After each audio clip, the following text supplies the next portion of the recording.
सभी को नमस्कार। कैसे हैं आप सभी लोग? उम्मीद और आशा करता हूं बिल्कुल फिट, फैंटास्टिक, बिल्कुल मस्त होंगे। आइए एक बहुत बेहतरीन बड़ी शानदार क्लास की शुरुआत करते हैं। इसमें हम लोग ऐसे चार बहुत इंपॉर्टेंट टॉपिक को पढ़ने वाले हैं जो कि बहुत ज्यादा हमारे लिए रेलेवेंट है, बहुत ज्यादा जरूरी है। वो चार इंपॉर्टेंट टॉपिक कौन कौन से हैं मैं आपको बताता हूं आज की क्लास में। मैं आपको पढ़ाऊंगा प्राइस सीलिंग, फिर पढ़ूंगा प्राइस फ्लोर, और फिर आपको पढ़ाऊंगा रियल जीडीपी और नॉमिनल जीडीपी। ये चार चीजें ऐसी हैं जो बहुत ज्यादा जरूरी हैं, और इसके बाद अगर हमारे पास समय मिल गया तो हम सब लोग एक बहुत इंपॉर्टेंट एस्पेक्ट को कवर अप करेंगे। और वो इंपॉर्टेंट एस्पेक्ट है कि क्या राष्ट्रीय आय में किन किन चीजों को शामिल करना चाहिए और किन किन चीजों को शामिल नहीं करना चाहिए। तो ये पांचवा एस्पेक्ट होगा। तो ये पांच कुछ इंपॉर्टेंट कॉन्सेप्ट का मैं रिवीजन इस क्लास में मैं आप लोगों को कराने वाला हूं। मैं वापस से रिपीट कर दे रहा हूं। एक तो रियल जीडीपी, नॉमिनल जीडीपी, दो कॉन्सेप्ट ये हो गए। दो कॉन्सेप्ट कौन से? प्राइस सीलिंग और प्राइस फ्लोर, जिसको मूल्य तल और हम लोग क्या बोलते हैं बताओ। नेक्स्ट हमारे पास इंक्लूजन एंड एक्सक्लूजन ऑफ क्या? National income. ये हमारे पास कुछ कॉन्सेप्ट है, इससे रिलेटेड हम लोग आज की क्लास में हम लोग बातचीत करेंगे। उम्मीद करता हूं कि आप सब लोग बिल्कुल रेडी होंगे और हम लोग फिर क्लास की शुरुआत करें। नए कॉन्सेप्ट की हम लोग प्लानिंग करते हुए हम लोग आगे बढ़ते हैं। ठीक है। सो स्टूडेंट, अगर मैं बात करूं, ध्यान से समझिए, हमारे पास जो कॉन्सेप्ट आ रहा है ना, स्टार्ट करते हैं अपने रियल जीडीपी कॉन्सेप्ट से, है ना। ये कॉन्सेप्ट है हमारे पास, एक कॉन्सेप्ट है हमारे पास real GDP versus nominal GDP. ये भी काफी इंपॉर्टेंट कॉन्सेप्ट है, real GDP versus nominal GDP, है ना। ठीक है। तो real GDP versus nominal GDP, इसको मैं बोल सकता हूं क्या? वास्तविक जीडीपी, है ना, बनाम, या लिख लो इसको ना, और मानक जीडीपी। बहुत प्यारा, बहुत इंपॉर्टेंट कॉन्सेप्ट है, बहुत प्यारा और बहुत ही इंपॉर्टेंट कॉन्सेप्ट है भाई, है ना। इसको देखने लायक है, सभी चीजें बहुत अच्छे तरीके से पढ़ेंगे। किस किस को ये कॉन्सेप्ट बहुत पहले आप लोगों ने पढ़ा होगा, ऐसा भी नहीं है कि पहली बार आप पढ़ रहे हो, तो उसी का आप लोगों को बहुत प्रॉपर रिवीजन आप लोगों को दिया जा रहा है। सबसे पहले शुरुआत हम लोग करते हैं कॉन्सेप्ट की, जो कि है रियल जीडीपी। साहब, ये रियल जीडीपी, नॉमिनल जीडीपी क्या होता है? सबसे पहले हम लोग जीडीपी समझते हैं।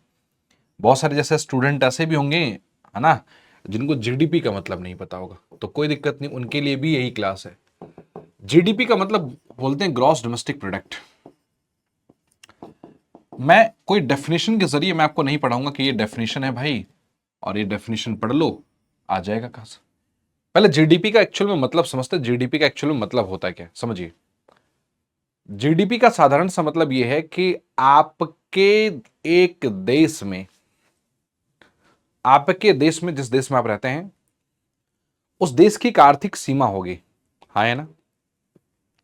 उस देश की एक आर्थिक सीमा होगी, तो उस देश की आर्थिक सीमा के अंतर्गत, उस देश की आर्थिक सीमा के अंतर्गत जितनी भी वस्तुएं या सेवाओं का उत्पादन किया गया हो, जितनी भी वस्तुएं या सेवाओं का उत्पादन किया गया हो, उन सभी वस्तुएं एवं सेवाओं का जो भी उत्पादन किया गया है, उसका बाजार मूल्य, क्या बोला मैंने, ये जो मार्केट प्राइस है यानी बाजार मूल्य है, इस पर बड़ा फोकस करना है।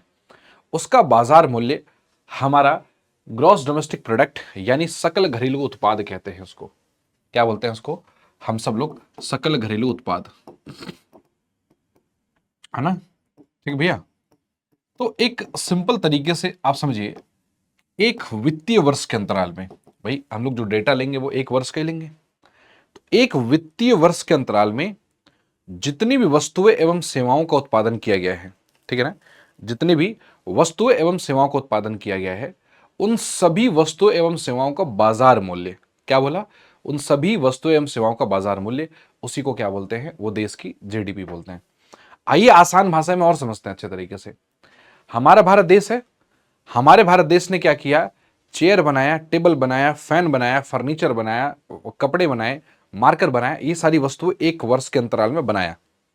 जब इन सब वस्तुओं को हम बाजार में लेके गए तो इसकी कीमत निकलती है 1 लाख रुपए।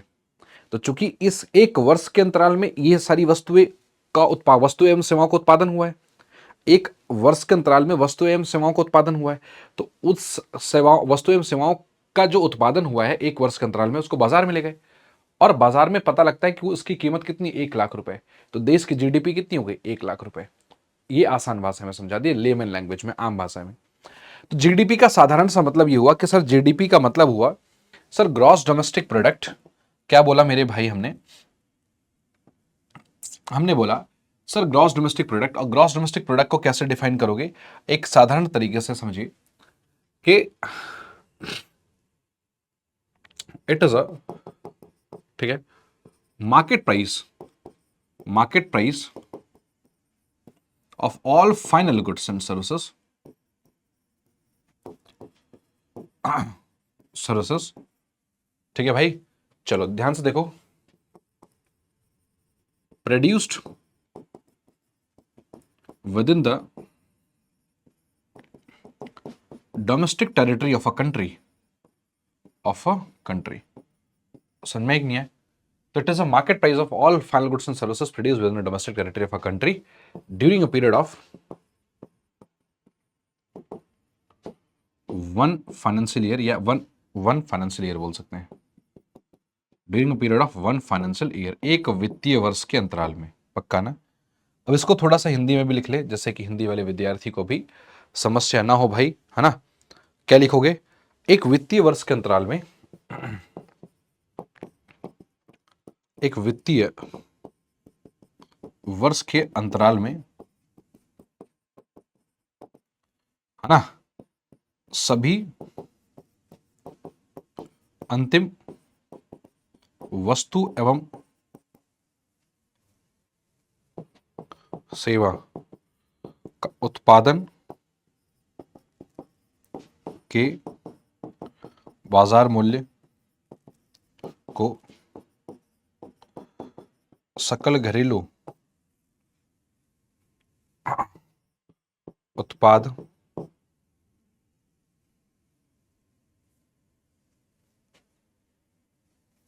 को, जो देश की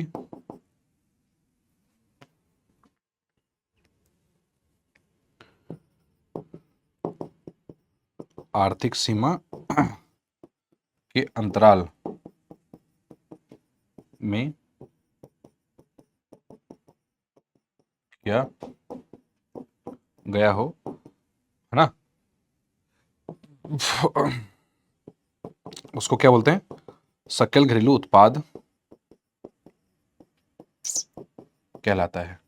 सबसे पहले हमने आपको ये डेफिनेशन बताया कि ये जीडीपी का मतलब होता है, it is a market price of all final goods and services produce with in domestic territory of a country, produce with in. ये देखिए, ये जो कुछ लाइन है जो कि हमारे लिए बहुत ज्यादा जरूरी है, produce with in a domestic territory, किसके अंदर में प्रोड्यूस होना चाहिए भाई, डोमेस्टिक टेरिटरी के अंदर में प्रोड्यूस होना चाहिए। पक्का ना। और वो क्या होना चाहिए बताओ, वो मार्केट प्राइस होना चाहिए।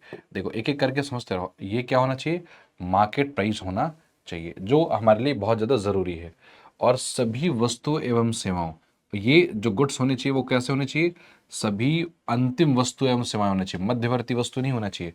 और आपको पता भी होना चाहिए कि मध्यवर्ती वस्तुएं होती क्या है। और कितने साल का डेटा, 1 साल का। तो ये कुछ हमारे पास की इंपॉर्टेंट पॉइंट है, आपको समझना पड़ेगा। ठीक है जी, समझ में आया कि नहीं है। चलो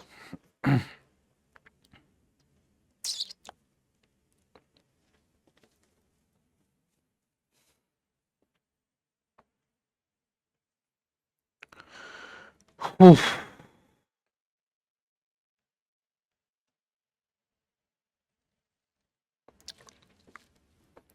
समझ में आया कि नहीं है। चलो बहुत सुंदर। कोई डाउट है इसमें बताओ। हम्म।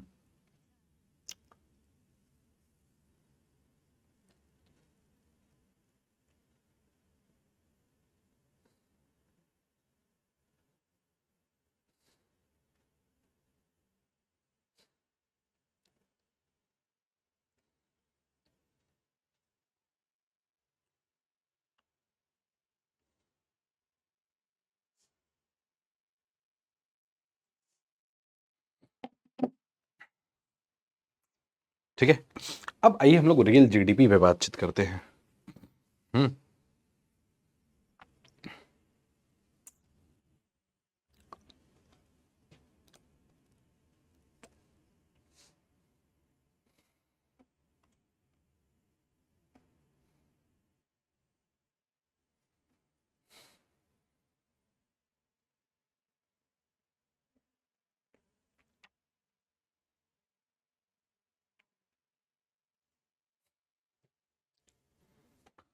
चलिए भाई आगे डिस्कस करें। अब हम लोग बात करते हैं, देखो एक छोटी सी बात समझो। हमारे पास कॉन्सेप्ट आता है, एक कॉन्सेप्ट आता है, इसको बोलते हैं बेस ईयर, है ना। एक कॉन्सेप्ट आता है हमारे पास, जिस जिस कॉन्सेप्ट को हम लोग बोलते हैं बेस ईयर। सर ये बेस ईयर क्या होता है? बेस ईयर को हम लोग आधार वर्ष बोलते हैं। देखिए बेस ईयर एक वो की बेस ईयर होता क्या है? बेस ईयर एक वो वर्ष है जिस वर्ष में वस्तु एवं सेवाओं की जो कीमत होती है वो सामान्य होती है। बेस ईयर एक वो वर्ष है जिस वर्ष में वस्तुएं एवं सेवाओं की जो कीमत होती है वो सामान्य होती है, जनरल प्राइस होती है।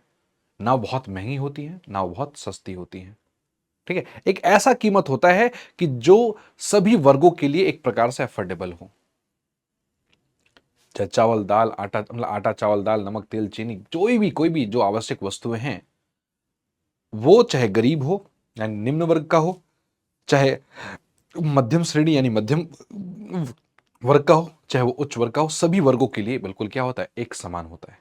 तो चूंकि सभी वर्गों के लिए एक समान होता है, तो ऐसे, है ना, सभी वर्गों के लिए वो जो कीमत होता है वो कहीं ना कहीं अफोर्डेबल होता है ना, एक प्रकार से सहनीय होता है, हर कोई अफोर्ड कर सकता है। जैसे आज का जो समय चल रहा है, 40 रुपए 50 रुपए किलो आलू चल रहा है, गरीब व्यक्ति नहीं खा सकता। 100 रुपए किलो, 150 रुपए किलो दाल चल रहा है, गरीब व्यक्ति उसको नहीं, उसका उपभोग नहीं कर सकता, जितना उसको पर्याप्त मात्रा में चाहिए उतना नहीं कर सकता। तो इस वर्ष को हम बेस ईयर नहीं बोल सकते। क्यों? क्योंकि इसमें बहुत ज्यादा महंगाई है, अत्यधिक रूप से महंगाई है। और एक ऐसा वर्ष जिस वर्ष में सरकार की कोई एक ऐसी नीति ना आई हो, या ऐसा कोई भी प्राकृतिक आपदा या ऐसा कुछ ना आया हो जिससे कि देश बहुत व्यापक स्तर पर प्रभावित हुआ हो। देश का जो एक चेन है, चेन यानी कि जो सप्लाई चेन है, उसमें कोई समस्या ना आई हो। आप 2019-20, 20-21 को आप बेस ईयर नहीं बोल सकते। क्यों नहीं बोल सकते? कारण क्या है? कारण इसलिए क्योंकि उसमें प्राकृतिक आपदा जैसे कोरोना जैसी महामारी का सामना पूरे देश ने एक प्रकार से देखा, और कहीं ना कहीं बहुत सारा नुकसान, चाहे वो व्यापार को लेके हो, चाहे किसी व्यक्ति विशेष को लेके हो, चाहे वो सप्लाई चेन को लेके हो, चाहे सरकार को लेके हो, चाहे राज्य को लेके हो, हर एक देश में, और हर एक लेवल पे बोल रहा हूं, हर एक स्तर पर नुकसान देखने को मिला है। तो कहीं ना कहीं इसको भी बेस ईयर नहीं, तो बेस ईयर बोलेंगे कि इसको जहां पे वस्तु एवं सेवाओं की कीमत क्या होती है? सामान्य होती है। एक ऐसा स्तर जहां पे वस्तु एवं सेवाओं की कीमत सामान्य होती है, जनरल प्राइस होता है। वस्तु एवं सेवाओं की कीमत क्या होती है? सामान्य होती है, एक प्रकार से जनरल प्राइस हम के रूप में हम लोग उसको देखते हैं। आगे डिस्कस करें भाई, बोलो आगे डिस्कस करें।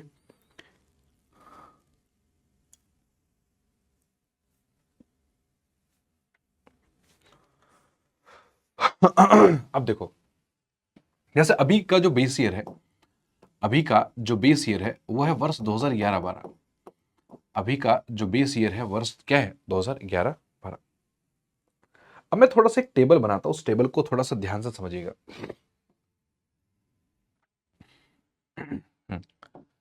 मैं यहां पे लिखता हूं, देखो ये राइस, और मैं यहां पे लिखता हूं, देखो क्या, पल्सेस। ठीक है, ये लिखा मैंने राइस, और मैंने लिखा देखो, ये देखो पल्सेस, समझना ध्यान से। ये लिखा मैंने राइस, और मैंने लिखा क्या यहाँ पे, देखो क्या, पल्सेस। ठीक है जी, आए ना, पक्का ना? चलो। बहुत सुंदर। अब यहाँ पे इनका लिखा मैंने प्राइस, और मैंने लिखा यहाँ पे क्वांटिटी। अच्छा, क्वांटिटी, और फिर मैं लिखा यहाँ पे टोटल। ठीक है ना? इसके 3 कॉलम बना दो यार। प्राइस ये हो गया, क्वांटिटी हो गई, और ये हमारे पास हो गया टोटल। ठीक है ना? एक काम करते हैं,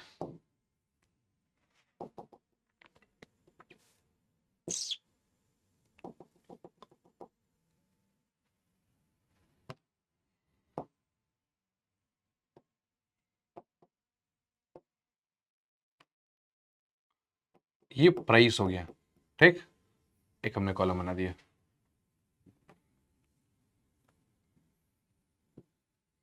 ये हो गई क्वांटिटी,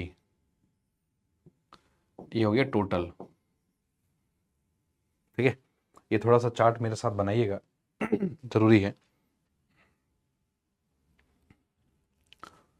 मेरे प्यारे दोस्तों, जैसे सपोज प्राइस हमारे पास 20 रुपए है, क्वांटिटी अगर हमने 1000 यूनिट प्रोड्यूस किया, है ना, पहले राइस की कीमत थी 20 रुपए, तो हमारे पास टोटल 20,000 का उत्पादन हुआ।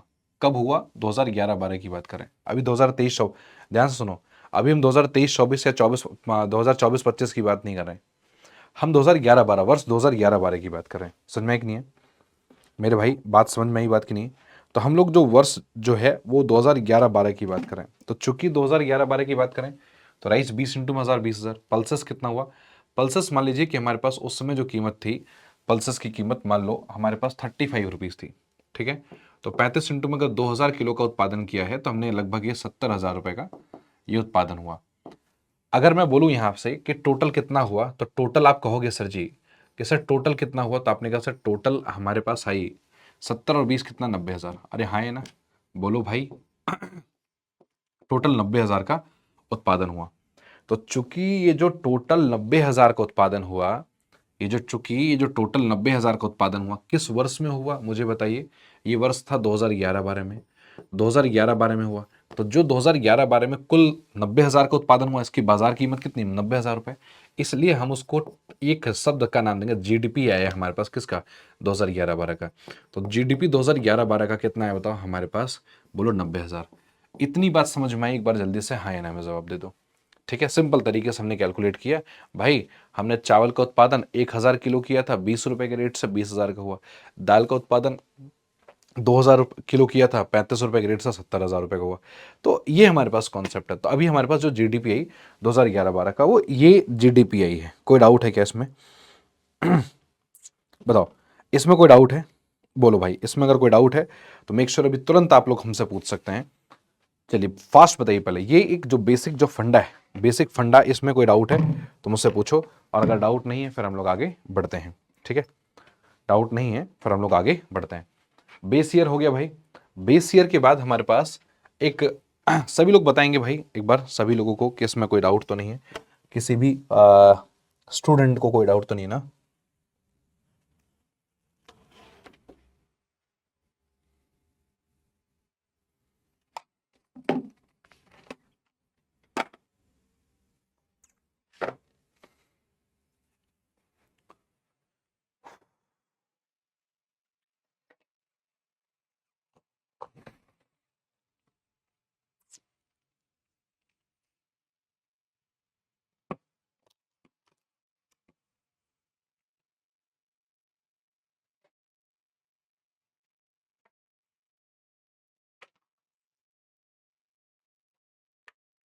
ध्यान से देखो, पहले रियल जीडीपी के कॉन्सेप्ट को ध्यान से देखो और फिर बताओ।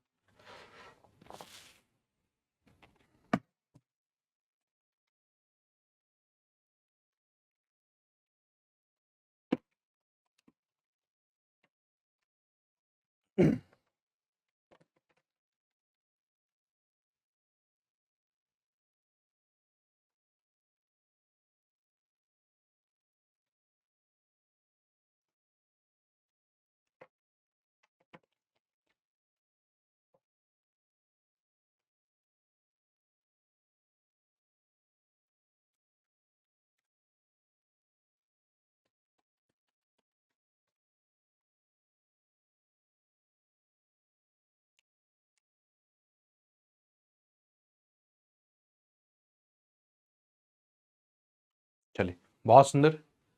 अब इसके बाद अगर मैं बात करूं फर्दर मोर, है ना, इसके बाद अगर मैं बात करूं फर्दर मोर, हमारे पास देखो क्या आता है। हमारा जो करंट ईयर जो चल रहा है, मान लो 2023-24 चल रहा है ना। हालांकि 2024-25 चल रहा है, बट 24-25 का डेटा नहीं होगा हमारे पास। ठीक है, अभी खत्म नहीं हुआ, तो जो खत्म हो गया वो वर्ष, उसकी बात कर रहे हैं हम लोग, है ना। तो इसमें भी हम दो वस्तु का एग्जांपल लेते हैं।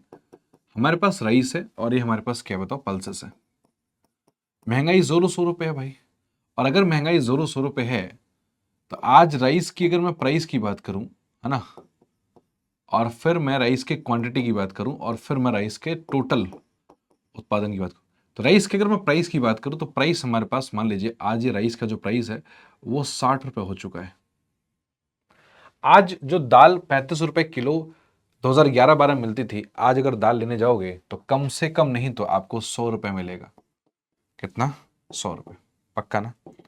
मेरी बात आपको समझ में आ रहा है? अच्छा, कितनी क्वांटिटी का उत्पादन हुआ? मान लीजिए यहाँ पे हुआ हमारे पास 2000 क्वांटिटी का उत्पादन, और यहाँ पे हुआ मान लीजिए 3000 क्वांटिटी का उत्पादन हुआ। तो टोटल कितने उत्पादन हुआ, इसको जोड़ते हैं तो 6 दूना 12, 6 दूना सॉरी 6 दूना कितना बताओ हमारे पास? 12, 3 और 1 4, 1 2 3 और 4, 1,20,000।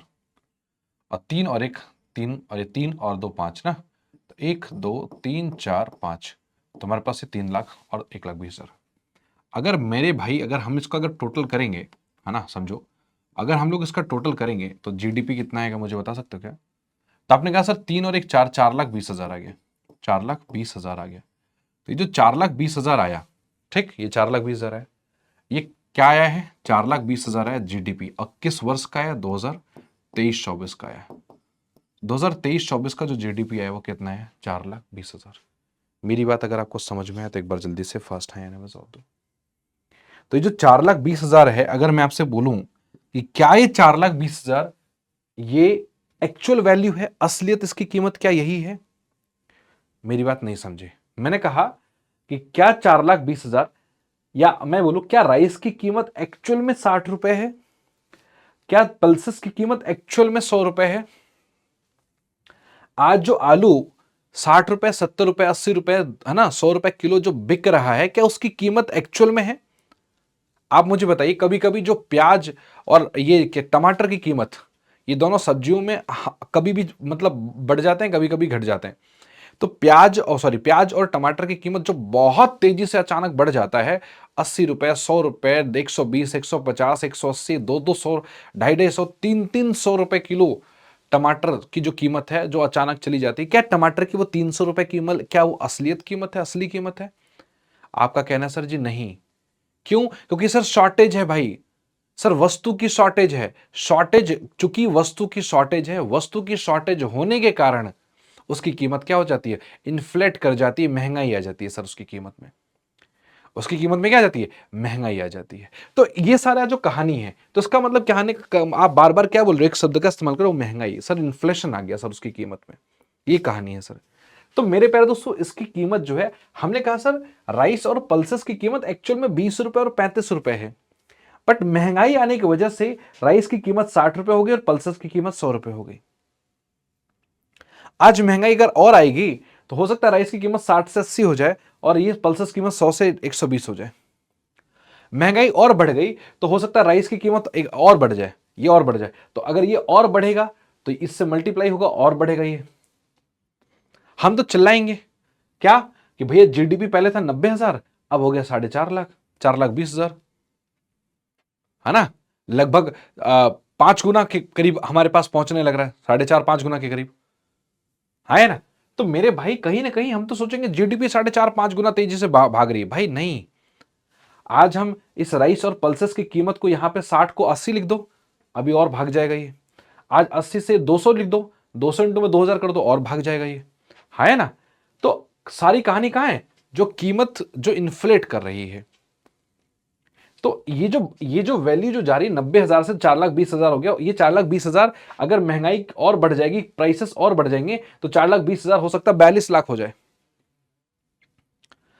मजा इस बात में नहीं है कि हमारे पास वैल्यू बढ़ रही है, मजा इस बात में है कि क्या इसकी एक्चुअल कीमत वो ये है। आइए हम लोग देखते हैं। तो हमने कहा भाई इसकी वास्तविक कीमत कितनी है। अगर हम बोलूं इसकी रियल रियल मतलब क्या? असलियत में, असलियत में कीमत कितनी है? आपने कहा सर देखो राइस की एक वो कीमत है जो सभी वर्गों के लिए एफर्ट किया जा सकता है, वो राइस और पल्सेस का वो है 20 और 35। तो आपने कहा सर देखो राइस को, अगर 20 रुपए का रेट है, और सर पल्सेस का जो है ना, पल्सेस का वो है हमारे पास 35 रुपए।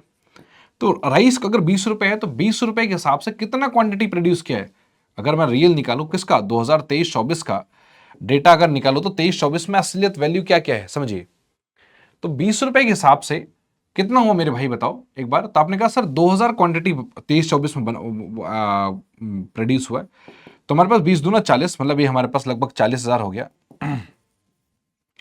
और पल्सेस की कीमत चूंकि 35 रुपए है एक्चुअल में, और इसकी जो 2023-24 में जो कितनी क्वांटिटी का प्रोडक्शन किया था हमने 3,000, तो 35 दिए 105, हमारे पास कितना हो गया 105 मिले 1,05,000। हमारे पास एक्चुअल जो वैल्यू आने लग रही है ना, वो आ रही है कितनी बताओ, 1,45,000। मेरे भाई समझो 1,45,000, ठीक है, 1,45,000 ये इसकी एक्चुअल वैल्यू आ रही है, ठीक है, 1,45,000। तो ये जो 1,45,000 देखो, मतलब आप सोचो असलियत में होना चाहिए 1,45,000, बट ये 1,45,000 ना होके 4,20,000 दिखा रहा है। असलियत में राइस और पल्सेस की वैल्यू जितनी क्वांटिटी देखो, ये तो क्या है, ये प्राइस है बेस ईयर का, ये प्राइस है किसका बताइए, बेस ईयर का प्राइस है। और ये 2000 क्या है, ये मेरे भाई क्वांटिटी है किसका, क्वांटिटी ऑफ करंट ईयर का, क्वांटिटी किसका है, करंट ईयर का है। तो जो 1,45,000 आया है, ये 2023-24 का, ये एक एक्चुअल प्राइस है, एक्चुअल है, वास्तविक है। तो इसलिए 2023-24 को हम लोग बोलेंगे रियल जीडीपी। ये रियल जीडीपी है किसका, ये जो गत वर्ष चल रहा है हमारे पास 2023-24। तो 2023-24 का जो रियल जीडीपी है वो कितना है, 1,45,000। समझ में है कि नहीं, पक्का। बट अगर मैं जहां पे नॉमिनल जीडीपी की बात करूं, अब ये जो जीडीपी निकल के आई है 4,20,000, ये 4,20,000 क्या कहलाएगा, नॉमिनल जीडीपी। नॉमिनल जीडीपी मतलब मानक है, ये असलियत नहीं, मानक जीडीपी है, ठीक है ना। अब नॉमिनल जीडीपी की खास बात क्या है सर, खास बात सर नॉमिनल जीडीपी की खास बात यह है कि इट इज कैलकुलेटेड, कैसे कैलकुलेट होता है बता दो, नॉमिनल जीडीपी कैसे कैलकुलेट होता है, बाय मल्टीप्लाइंग कैसे कैलकुलेट होता है भाई बताओ, बेस ईयर की प्राइसेस से करंट ईयर की क्वांटिटी, सॉरी का बाय मल्टीप्लाइंग करंट ईयर की क्वांटिटी, जो करंट ईयर की जो क्वांटिटी है, quantity with current year prices, ठीक है। करंट ईयर की क्वांटिटी जो भी होगी उसको मल्टीप्लाई करेंगे किससे, करंट ईयर की क्वांटिटी से। अगर हम लोग करंट ईयर की प्राइसेस को मल्टीप्लाई कर देते हैं करंट ईयर की क्वांटिटी से, तो वो क्या निकल के आ जाएगा, नॉमिनल जीडीपी निकल के आ जाएगा। नहीं है बात समझ में। अब सर ये क्या होता है बताओ, हमेशा क्या होता है इसमें इन्फ्लेशनरी इफेक्ट देखने को मिलता है। भाई आप देखो ना, इसमें जो कीमत होगी ना कहीं ये इन्फ्लेशनरी इफेक्ट देखने को मिलेगा। आपसे नॉमिनल जीडीपी कैसे कैलकुलेट किया, ये जो 1,45,000 है, ये कैसे कैलकुलेट किया कि सर जी जो रियल जीडीपी होगा ना, is always calculated, real GDP हमेशा कैलकुलेट किया जाएगा, कैसे कैलकुलेट किया जाएगा बताओ, कैलकुलेटेड बाय मल्टीप्लाइंग विद कैसे, बेस ईयर प्राइसेस विद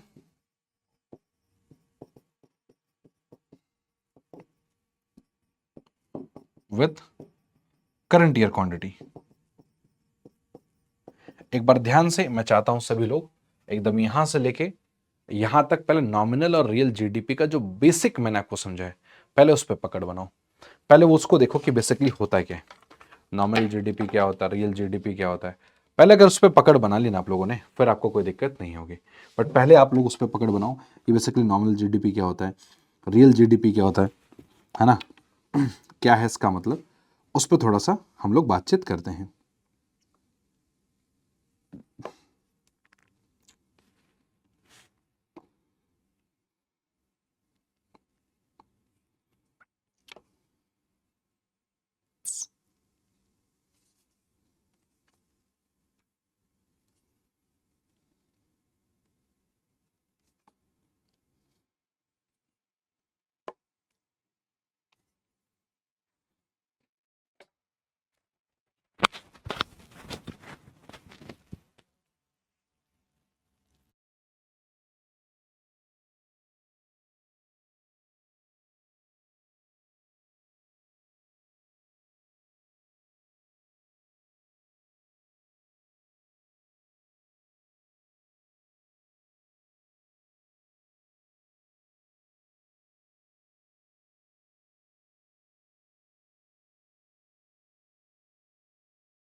चलिए, तो ये बेसिक सा जो फंडा था वो हमने देखो रियल जीडीपी का, नॉमिनल जीडीपी का क्लियर किया। देखिए रियल जीडीपी में ना इन्फ्लेशनरी इफेक्ट देखने को मिल रहा है, बट नॉमिनल जीडीपी में आपको, सॉरी, नॉमिनल जीडीपी में आपको इन्फ्लेशनरी इफेक्ट देखने को मिल रहा है, बट रियल जीडीपी में आपको देखने को नहीं मिलेगा। आइए मैं थोड़ा सा इसके बीच में डिफरेंस लिखवा देता हूं, तो डिफरेंस से आपको और चीजें अच्छी तरीके से क्लियर हो जाएंगी। Difference between real GDP and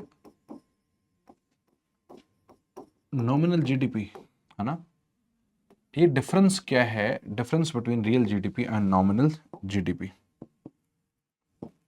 ठीक है, difference between real GDP and nominal GDP. चलिए समझते हैं। देखिए भाई, अच्छा एक काम कर दो, इसको भी हटा दो।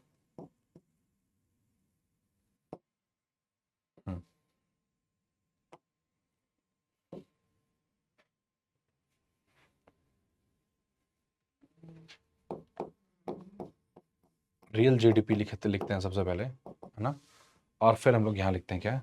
Nominal GDP, GDP, real GDP और नॉमिनल जीडीपी लिखते हैं और एक एक करके समझने की कोशिश करते हैं बेसिकली क्या है इनके बीच का डिफरेंस, ठीक है। बेसिकली रियल जीडीपी क्या होता है, नॉमिनल जीडीपी क्या होता है, समझिए। सबसे पहला जो डिफरेंस था मैंने आपको बताया था, ये कैलकुलेट कैसे किया जाता है इनके बीच में, हम लोग इनका जो मेजरमेंट है कैसे करते हैं। दिस इज द मेन की डिफरेंसेस बिटवीन देम ना। तो ये थोड़ा सा मेन की डिफरेंसेस है, थोड़ा सा इसको पहले समझते हैं। हमने लिखा कि sir it is always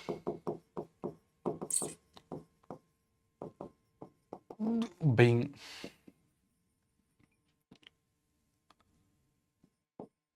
calculated by multiplying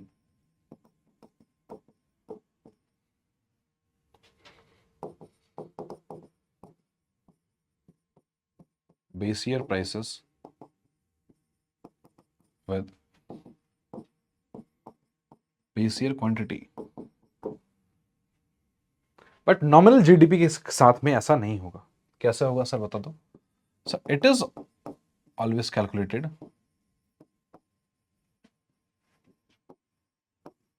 with surprise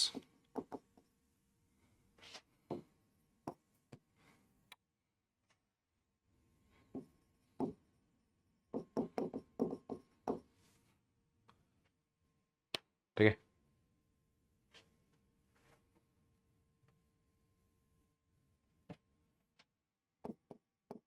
current year quantity always be multiply with the current year quantity with current year price। समझ गए भाई? ये पहला पॉइंट था जो कि हमने अभी आपको बताया, समझाया, सिखाया, ठीक है। चलो जी,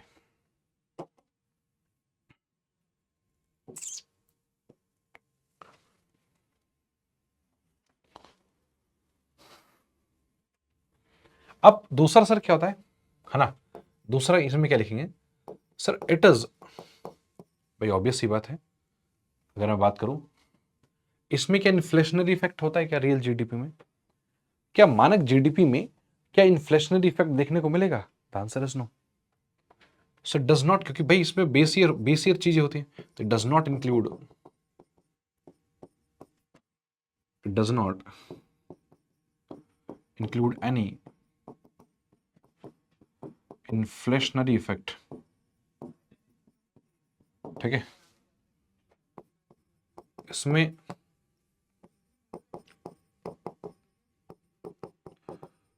मुद्रास्फीति, हालांकि चलो मैं इसको हिंदी में अलग से लिखा दूंगा, का प्रभाव देखने को नहीं मिलता। बट नॉमिनल जीडीपी की मैं बात करूं, नॉमिनल जीडीपी की जब मैं बात करता हूं तो नॉमिनल जीडीपी में हमें इन्फ्लेशनरी इफेक्ट देखने को मिलता है। प्राइसेस कितनी ज्यादा महंगी होती है, होती नहीं होती, so it includes the inflationary effect. इसमें इन्फ्लेशनरी जो इफेक्ट, जो मुद्रास्फीति का जो प्रभाव होता है वो देखने को मिलता है। चलो समझ में आ गया बात। चलो इसके बाद हमारे पास नेक्स्ट, अब चूंकि इन्फ्लेशन जो है, बहुत ज्यादा इन्फ्लेशन देश के लिए खराब होता है, देश के वेलफेयर के लिए कहीं ना कहीं सही नहीं होता। बहुत ज्यादा जो इन्फ्लेशन होता है वो देश के वेलफेयर के लिए सही नहीं होता। तो जो नॉमिनल जीडीपी है वो कहीं ना कहीं देश के वेलफेयर के लिए सही नहीं होता। मैं क्या बोलूंगा, nominal GDP is not a good indicator for the welfare of the country. But real GDP क्या है, क्योंकि उसमें इन्फ्लेशनरी इफेक्ट नहीं होता, मुद्रास्फीति का प्रभाव नहीं होता, तो वो एक गुड इंडिकेटर हुआ। बट नॉमिनल जीडीपी क्या हुआ, बैड इंडिकेटर हुआ। समझ में कि नहीं है? तो मैं बोल सकता हूं यहां पे देखो तीसरा क्या है, real GDP is a good indicator for what, बताइए, for welfare of a country, है ना।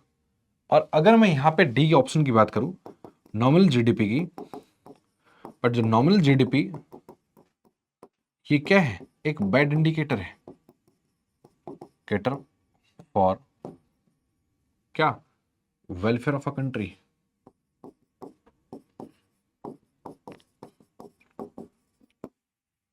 ठीक है, नॉमिनल जीडीपी क्या है बताओ, एक प्रकार से बैड इंडिकेटर है, किसके लिए बताओ, for the welfare of the country. ठीक है, अब आइए मैं आपको इसको हिंदी में भी लिखवा देता हूं। हिंदी वाले भी भाई इसको एक काम कीजिए कि इसको कैलकुलेट कर लीजिए, मतलब क्या बोलते हैं, इसको लिख लीजिए, इसके बाद फिर हम लोग इसके सारे जो रिलेटेड जो कॉन्सेप्ट है न्यूमेरिकल वाले भी, वो भी हम लोग कर लेंगे।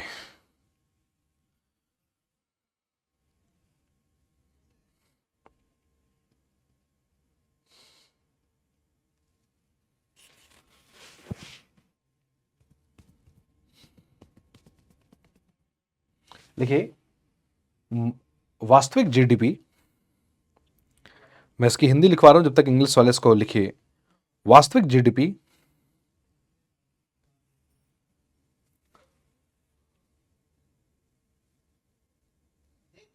हमेशा आधार वर्ष की कीमत को गुणा करके, वास्तविक जीडीपी लिखिए भाई, वास्तविक जीडीपी आधार वर्ष की कीमतों को गुणा करके, देखिए, वास्तविक जीडीपी आधार वर्ष की कीमत को, या आधार वर्ष की कीमत गुणा चालू वर्ष की मात्रा, देखा, वास्तविक जीडीपी आधार वर्ष की कीमत गुणा चालू वर्ष की उत्पादन मात्रा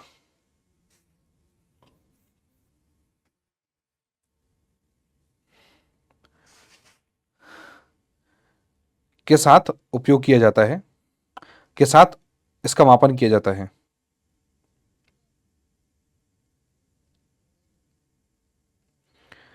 के साथ इसका मापन किया जाता है।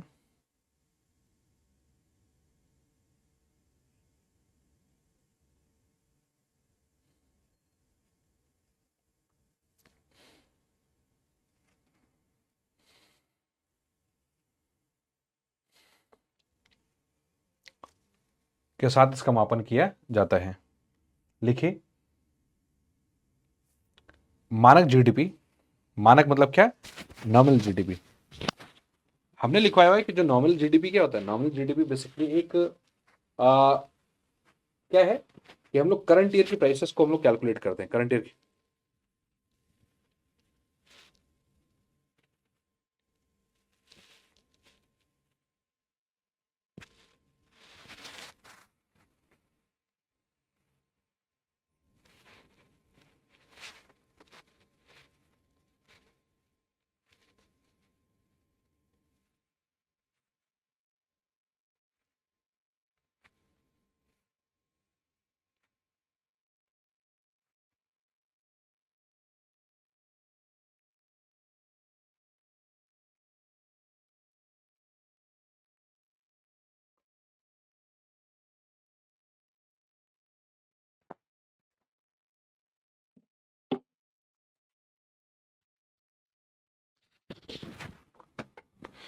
देखिए, मानक जीडीपी हमेशा चालू वर्ष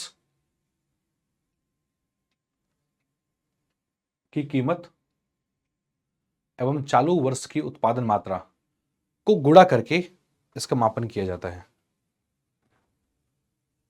चालू वर्ष की कीमत अथवा चालू वर्ष में की गई उत्पादन मात्रा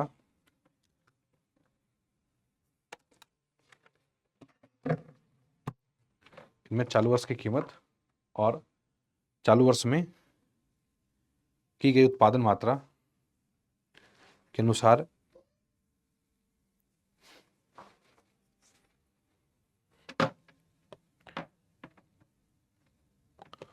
कैलकुलेट किया जाता है।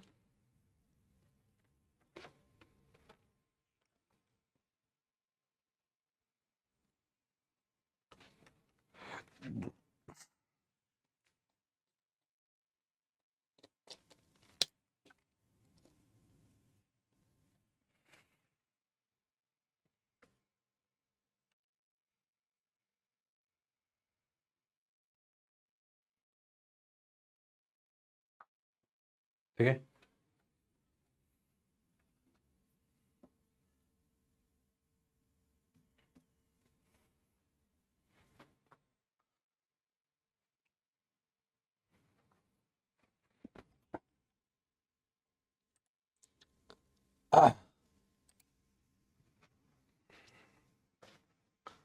अब रियल जीडीपी लिखिए, इसमें मानक जीडीपी लिखिएगा।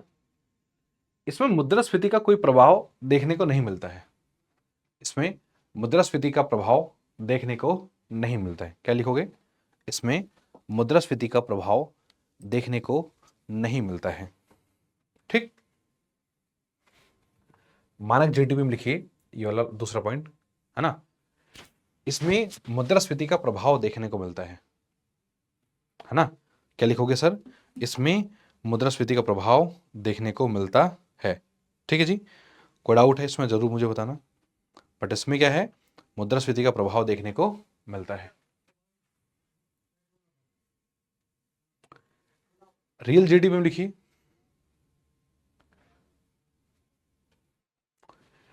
वास्तविक जीडीपी देश कल्याण के लिए एक सही मानक के रूप में माना गया है।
ठीक है जी, इसमें मुद्रास्फीति का प्रभाव नहीं देखने को मिलता है। इसमें मुद्रास्फीति का प्रभाव नहीं देखने को मिलता है। और उसमें लिखिए सेकंड वाले में, इट इंक्लूड्स इन्फ्लेशनरी इफेक्ट में लिखो, इसमें मुद्रास्फीति का प्रभाव देखने को मिलता है, इसमें मुद्रास्फीति का प्रभाव देखने को मिलता है, इंक्लूड्स द इन्फ्लेशनरी इफेक्ट। ठीक है, नेक्स्ट लिखिए भाई, यहां पे मानक जीडीपी, एक सही मानक या मानक जीडीपी, बट रियल जीडीपी लिख रहे हो ना, लिखो वास्तविक जीडीपी देश कल्याण के लिए एक सही मानक माना जाता है। वास्तविक जीडीपी देश कल्याण के लिए एक सही मानक माना जाता है। ठीक, वास्तविक जीडीपी देश के लिए एक सही मानक माना जाता है, अथवा मानक जीडीपी देश के लिए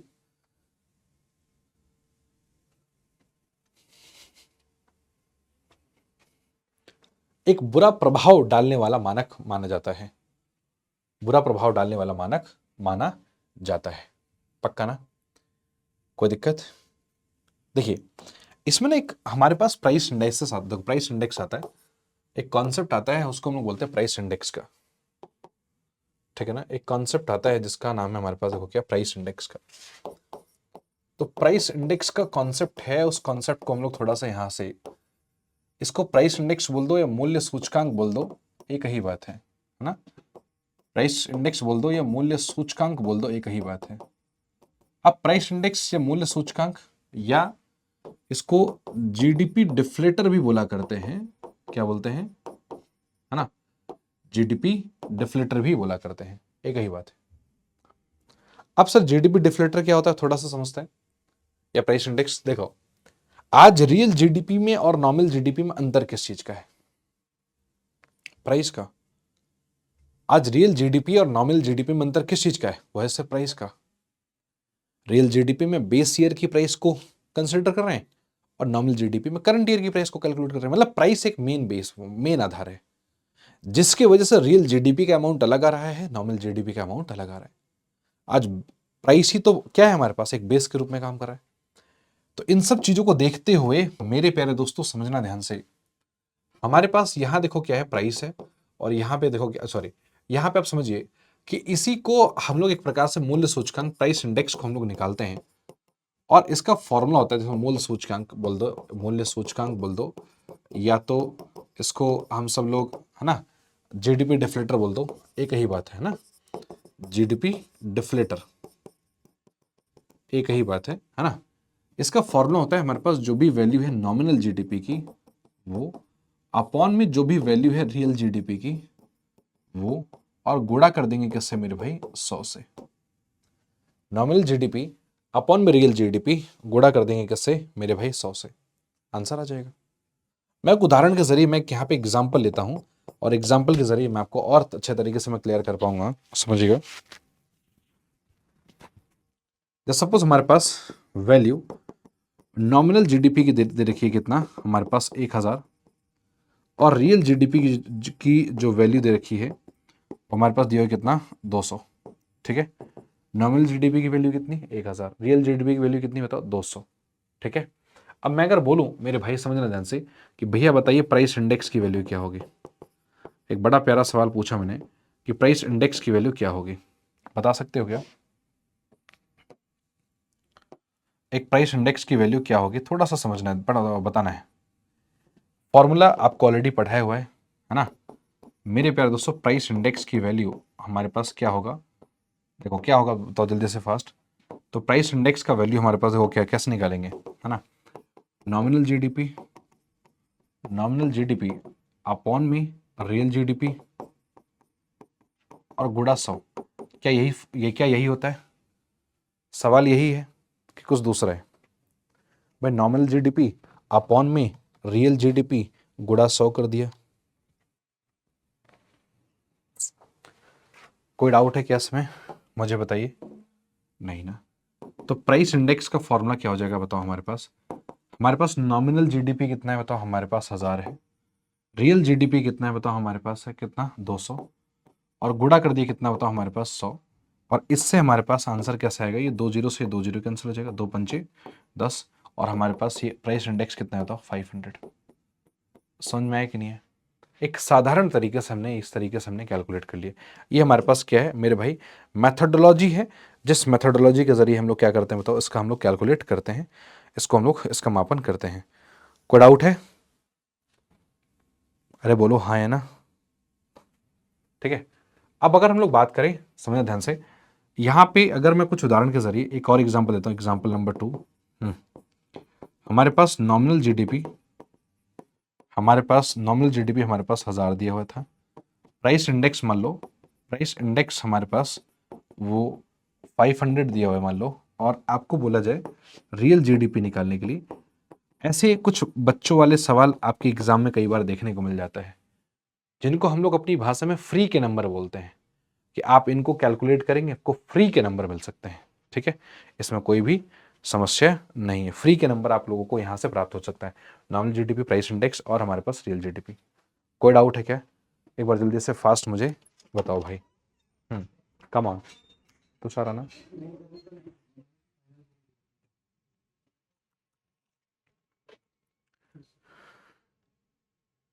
और इसमें यार वाईफाई कनेक्ट करने, इसमें कैपिटल में पी और लिमिटेड आर। कर लो यार। ठीक है, अगर ये फ्री वाले नंबर वाले सवाल होते हैं, कि मतलब इतना आसान सवाल, इसकी कोई सीमा नहीं है, बहुत आसान सवाल है भाई। देखो कैसे कैलकुलेट करेंगे आपको, देखो 1 मिनट तो बहुत ज्यादा है। हमारे पास सिंपल जो फॉर्मूला है, फॉर्मूले मत भूलो बस। Price index is equal to क्या, हमारे पास नॉमिनल जीडीपी, अपॉन में रियल जीडीपी, और गुणा कर देंगे किससे बताओ, 100 से। नॉमिनल जीडीपी अपन में रियल जीडीपी गुणा 100 से मल्टीप्लाई कर देंगे। समझ में है कि नहीं है?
चलिए भाई, प्राइस इंडेक्स नॉमिनल जीडीपी अपन में रियल जीडीपी गुणा 100 ना। अब इसको देखो कैसे कैलकुलेट करोगे, थोड़ा सा ध्यान समझना है ना। ये प्राइस इंडेक्स कर दिया हमने, नॉमिनल अपन में रियल। तो नॉमिनल कितना है बताओ, हमारे पास 100 है, 100 है ना। अपन में रियल कितना है बताओ भाई, हमारे पास रियल कितना है, रियल हमें पता नहीं है। गुणा 100 कर दिया हमने, गुणा 100 कर दिया। और हमारे पास जो प्राइस इंडेक्सेस है, हमारे पास प्राइस इंडेक्स हमारे पास 500 है, ठीक है। चलो हमारे पास ये देखो, ये रियल जीडीपी हो गई, ये रियल जीडीपी हो गई। और रियल जीडीपी को हमने यहाँ पर रख दिया, हमने यहाँ रखा इस तरीके से, समझो ध्यान से, बहुत प्यार से समझना है। हमने रियल जीडीपी को रखा है यहाँ पे इस तरीके से, और इज इक्वल टू ना, और ये हमारे पास नॉमिनल जीडीपी कितना है, नॉमिनल जीडीपी हमारे पास 1000 है, ठीक है। 1000 अपॉन में कितना बताओ, ये हमारे पास ये 500, और गुड़ाई ऑलरेडी जो 100 है वो एज इट इज रखा हमने, मतलब रियल को यहाँ पे ले गए, 500 को हम लोग यहाँ ले गए, ठीक है। समझ में आया कि नहीं है। अभी हमारे पास 2 जीरो से ये 2 जीरो कैंसिल हो जाएगा, 5 दूना 10 हो जाएगा, ये डबल जीरो आ जाएगा, पक्का ना। रियल जीडीपी, समझ में आया कि नहीं है, रियल जीडीपी हमारे पास ये 200 आ जाएगा। चलो अगर कोई डाउट है इसमें तो मुझे बताइए, रियल जीडीपी कितना आ जाएगा हमारे पास, वैल्यू 200 आ जाएगा। एक सिंपल सा सवाल था, इसमें कोई भी हमें सच कुछ मतलब लेने मतलब करने की आवश्यकता नहीं थी। तो प्राइस इंडेक्स क्या है, नॉमिनल जीडीपी क्या है, रियल जीडीपी क्या है, आपको मैंने ऑलरेडी अच्छे तरीके से समझा दिया। और एक बार हम लोग क्या करते हैं, नॉमिनल जीडीपी भी हम लोग कैलकुलेट कर लेते हैं। तो कहीं ना कहीं अगर मैं इसमें अगर फॉर्मूला लिखूँ ना, फॉर्मूला, तो फॉर्मूला भी एक मैं ऐड ऑन कर सकता हूं। और फॉर्मूला देखो किस तरीके से, कैसे कि जो सर रियल जीडीपी होगा, रियल जीडीपी जो देखो, जो सर रियल जीडीपी होगा वो सर नॉमिनल अपॉन में, समझो ध्यान से, nominal GDP, nominal GDP upon में रियल जीडीपी, ठीक है। नॉमिनल जीडीपी अपॉन में प्राइस इंडेक्सेस गुणा 100 कर दिया हमने, ठीक है। और अगर मैं नॉमिनल जीडीपी की बात करूं, या आप उसको इस तरीके से समझ सकते हो, पूरा का पूरा लिखना चाहते हो, तो जो प्राइस इंडेक्स है, price index is equal to, है ना, नॉमिनल जीडीपी गुणा रियल जीडीपी गुणा गुणा 100, ठीक है, गुणा 100 कर दिया। यहाँ पे भी हमारे पास सेम, जो हमारे पास जो प्राइस इंडेक्स है, price index is equal to nominal GDP upon में रियल जीडीपी गुणा 100 कर दिया हमने, गुणा हमने 100 कर दिया।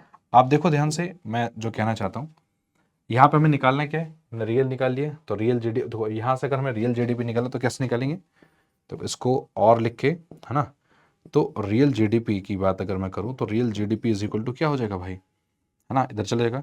तो जो भी वैल्यू होगी हमारे पास नॉमिनल जीडीपी की, ये अपॉन में जो भी वैल्यू होगा अपॉन में नीचे कर देंगे प्राइस इंडेक्स की, है ना, प्राइस इंडेक्स की, और फिर हमारे पास गुणा ये मल्टीप्लाई बाई हम लोग यहाँ पे 100 कर ही रहे हैं, पक्का ना।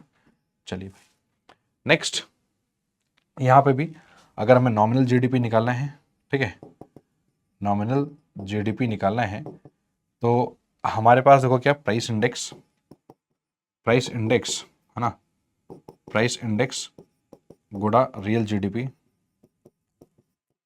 ठीक है, प्राइस इंडेक्स गुणा रियल जीडीपी, और अपॉन ये मल्टीप्लाई है ना, प्राइस इंडेक्स गुणा रियल जीडीपी, और अपॉन में क्या कर दिया हमने 100। ये फॉर्मूला है, इस फॉर्मूले के जरिए हम लोग कैलकुलेट करेंगे। फॉर्मूले जो डिफरेंसेस लिखवाए थे ना, तो उसमें अगर स्पेस अगर होगा तो प्लीज़ डिफरेंसेस में आप लोग स्पेस डाल के आप लोग इसको भी लिख लीजिए साथ के साथ ही।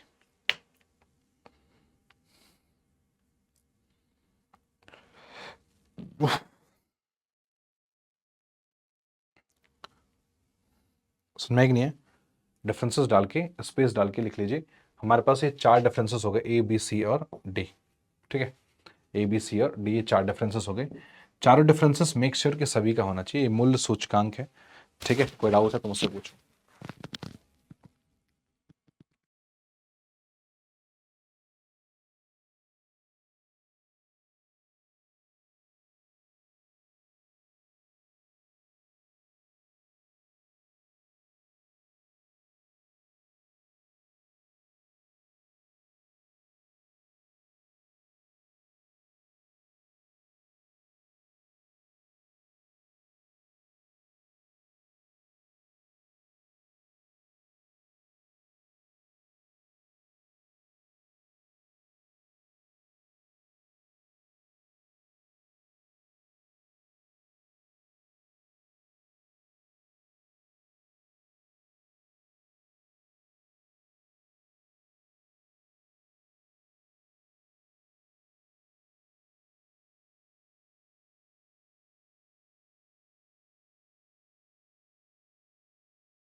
ठीक है जी।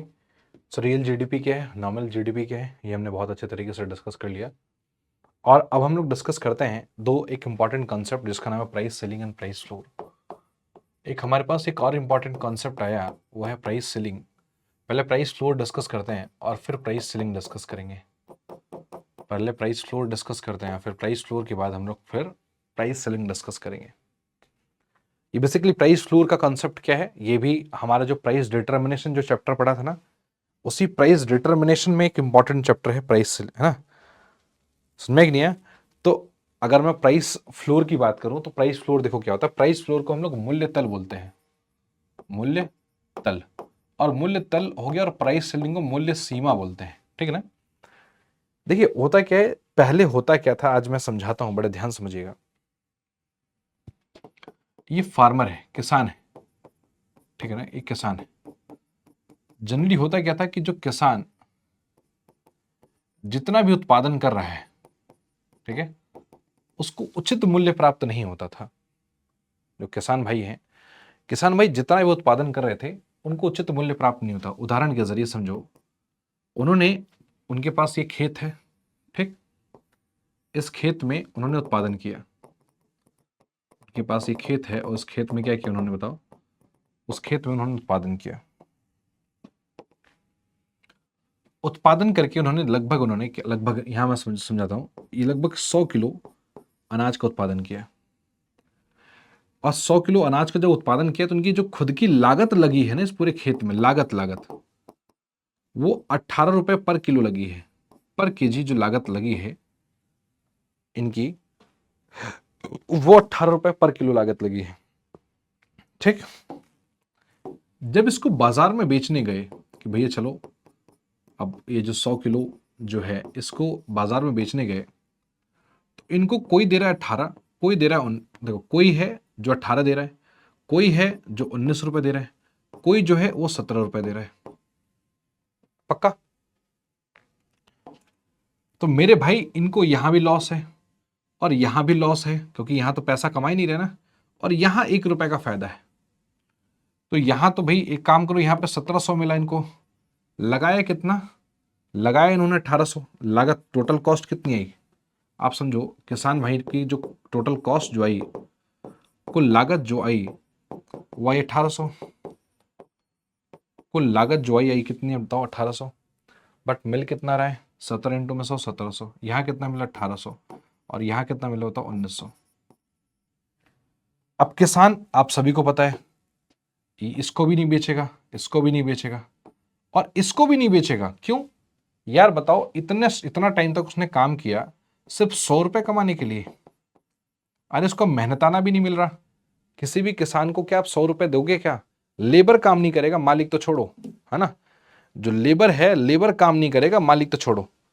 अब सबसे बड़ी समस्या ये आती है ना, सबसे बड़ी समस्या ये आती है सर, कि जो 100 रुपए के लिए किसान अब तो परेशान हो जाएगा। तो 100, इस किसान के पास कर्जे भी बहुत है।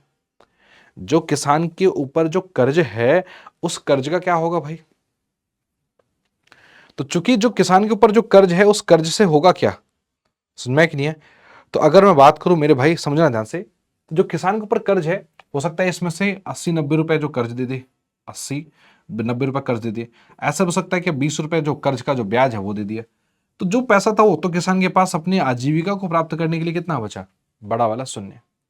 किसान के पास पैसे ही नहीं बचे कि वो अपनी आजीविका को प्राप्त कर पाएगा, जो डेली जो रूटीन की जो जिंदगी है उसमें जो भी चीजें आवश्यक है वो ले पाएगा। अब किसान कहां चले जाएगा भाई? किसान सुसाइड करने चला जाएगा। सुसाइड क्यों भाई? जब वो खेती कर रहा है और खेती करने से जो भी उसको उत्पादन मिल रहा है, उसको बाजार में उसको उतनी कीमत ही नहीं मिल रही है भाई। बाजार में उसको क्या, बाजार में उसको कोई कीमत दे ही नहीं रहा। मेरी बात आपको समझ में है कि नहीं है? तो चूंकि बाजार में अगर कोई कीमत दे ही नहीं रहा, बातों को ध्यान से समझना, मैं क्या कहने की कोशिश कर रहा हूं, ठीक है। जब बाजार में उसको कोई कोई कीमत दे ही नहीं रहा है, तो उस केस में सर होगा क्या, बता सकते हो?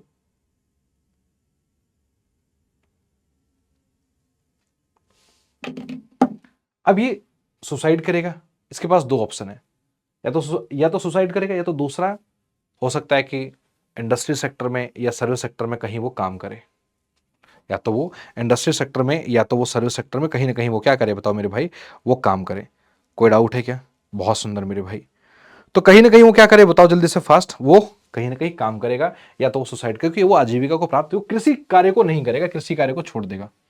और आप सभी को पता है कि कृषि कार्य, अगर किसान अनाज उत्पादन नहीं करेगा तो कौन उत्पादन करेगा? हम और आप तो जाके उत्पादन करेंगे नहीं। सिंपल साधारण सी बात अगर मैं बताऊं यहाँ पे, अगर किसान भाई अगर अनाज का उत्पादन नहीं करेंगे तो कौन करेगा? हम और आप तो उत्पादन करने से रहे, हमारा आप तो उत्पादन करेंगे नहीं। तो इससे जो फूड है, अनाज है, इसकी शॉर्टेज होगी। देश में बहुत व्यापक स्तर पर फूड यानी कि जो अनाज है उस पर महंगाई देखने को मिलेगा। तो इन सब चीजों को देखते हुए मेरे प्यारे दोस्तों समझना, इन सब चीजों को देखते हुए सरकार ने किसानों को बचाने के लिए, भाई किसान किसी और क्षेत्र में ना जाए, किसान सुसाइड ना करे, एक रिपोर्ट भी आई नंदी फाउंडेशन की। हैदराबाद में एक नंदी फाउंडेशन है, हैदराबाद की नंदी फाउंडेशन की एक रिपोर्ट आई कि लगभग 12,000 किसान हर एक साल प्रति वर्ष डेथ कर रहे हैं सुसाइड से। क्यों? क्योंकि जो किसानों के ऊपर जो कर्जा है, या तो वो कर्जा को नहीं भर पा रहे हैं, या तो वो ब्याज को नहीं भर पा रहे हैं, या वो प्रताड़ित किए जा रहे हैं, या अपनी आजीविका को प्राप्त नहीं कर पा रहे हैं, या जो उन्होंने अनाज का उत्पादन किया उसको बाजार में सही कीमत पर नहीं बेच पा रहे हैं। ऐसे कुछ कारण दिखे जिन कारणों की वजह से किसान जो है वो डेथ कर रहे हैं। हैदराबाद के नंदी फाउंडेशन ने लगभग ये तो 2012 की रिपोर्ट है जो देखने को मिली थी। अब कहानी आती है हमारे पास, देखो क्या मेरे प्यारे दोस्तों, हम सभी लोगों ने क्या किया है कि एक संस्था है 1965, सरकार ने इन सब चीजों को देखा और 1965 में एक संस्था का स्थापना की जिसका नाम food corporation of India, FCI. ये भारत सरकार का एक डिपार्टमेंट है, फूड कॉर्पोरेशन ऑफ इंडिया। भारतीय खाद्य निगम, पता है ना क्या है? भारतीय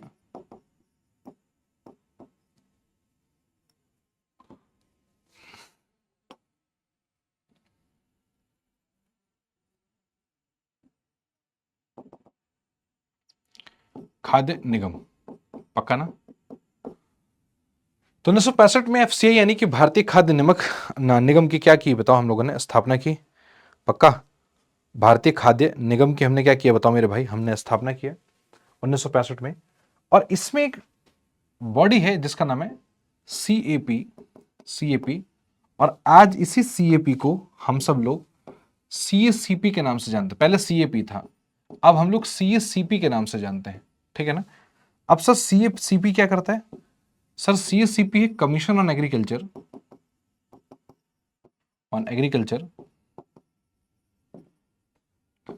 कॉस्ट एंड प्राइस। अब ये सर ये करता क्या है? Commission on agriculture cost and price करता क्या है? सोचो क्या करता है, बताओ। ये इसने किसान को बचाने के हित में ये कहीं ना कहीं कार्य करता है। सुन में कि नहीं है?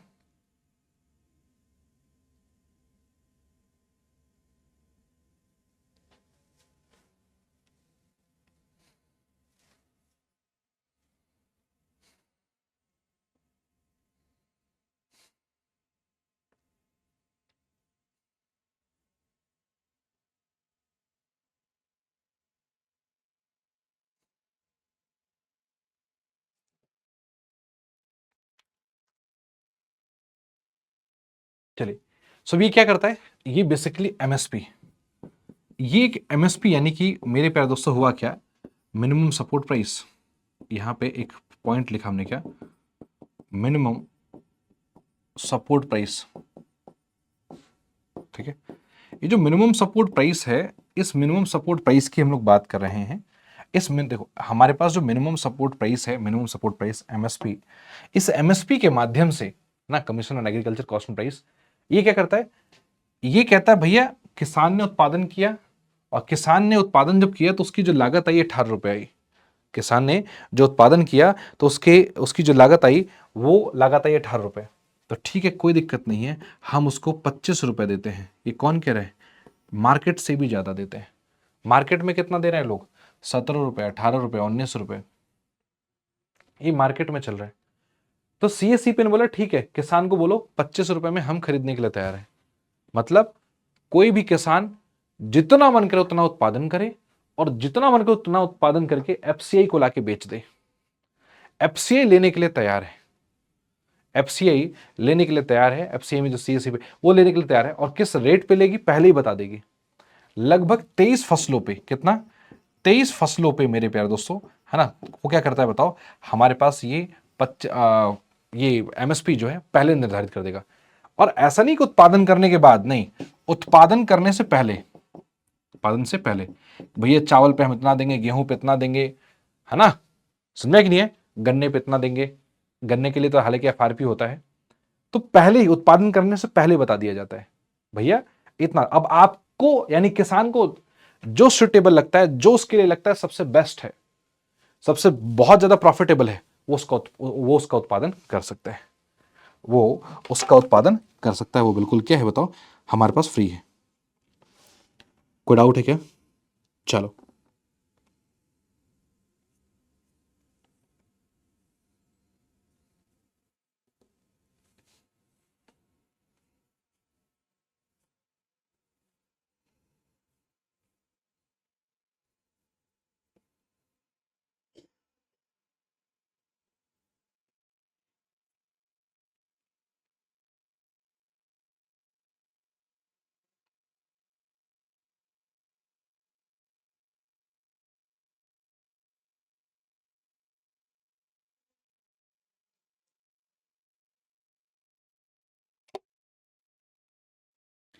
इसमें अगर कोई डाउट है तो मेक श्योर मुझे बताओ। फूड कॉर्पोरेशन ऑफ इंडिया यानी एफसीआई से रिलेटेड अगर कोई डाउट है तो जस्ट लेट मी नो। बताओ जल्दी से, फास्ट, कम ऑन।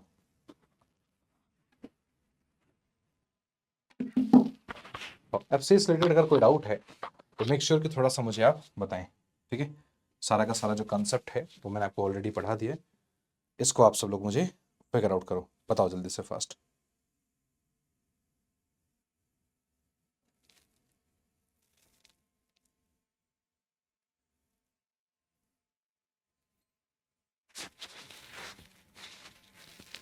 हो गया, चलो बहुत सुंदर। अब ये जो किसान भाई हैं इनके चेहरे पे खुशी देखने को मिलेगी, जो किसान भाई हैं इनके चेहरे पे खुशी देखने को मिलेगी। और खुशी कैसे, किस प्रकार की खुशी देखने को मिलेगी कि खूब सारा उत्पादन करेंगे, उत्पादन करने के बाद ले जाके किसको बेच देंगे, सीएससीपी को, एफसीआई को बेच देंगे, बहुत सारी मात्रा में बेच देंगे। और इनको खूब सारा क्या मिलेगा, कहीं ना कहीं अच्छा खासा फायदा मिल जाएगा, अच्छा खासा फायदा मिल जाएगा। किसान तो किसान भी खुश और ये भी खुश। तो ये जो 25 रुपए है ना, जिस प्राइस पर एफसीआई ले रही है ना, ये क्या है, प्राइस फ्लोर है। ये क्या है, प्राइस फ्लोर है। और जो बाजार में चल रहा है 17 रुपए, 18 रुपए, 19 रुपए, ये मार्केट प्राइस है। ये क्या है, मार्केट प्राइस है। तो मार्केट प्राइस कितना, 17, 18, 19, जो कि कम है। प्राइस फ्लोर कितना है, 25, जो कि ज्यादा है।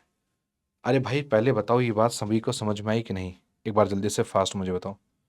अगर ये बताओ ये बात अगर अच्छे तरीके से सभी को समझ में आ गई तो फिर कोई दिक्कत नहीं होगी, है ना।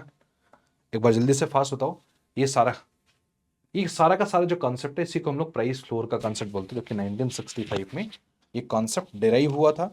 और कॉन्सेप्ट से कह रहा हूँ, एफसीआई आया और एफसीआई ने फिर आके क्या किया बताओ, इस तरीके से सीएपी, पहले सीएपी था, अब हमारे पास सीएससीपी है, जो मिनिमम सपोर्ट प्राइस यानी कि न्यूनतम समर्थन मूल्य इसको दिखाता है।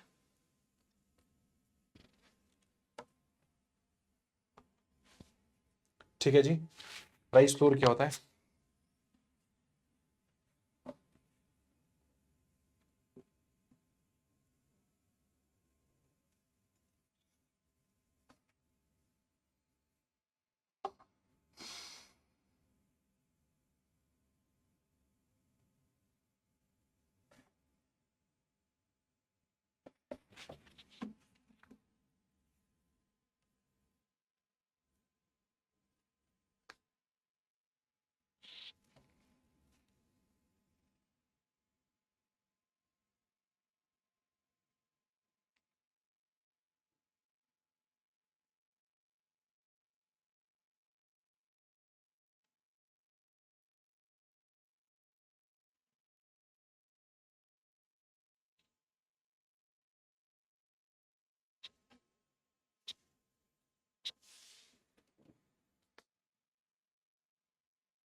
बहुत सुंदर.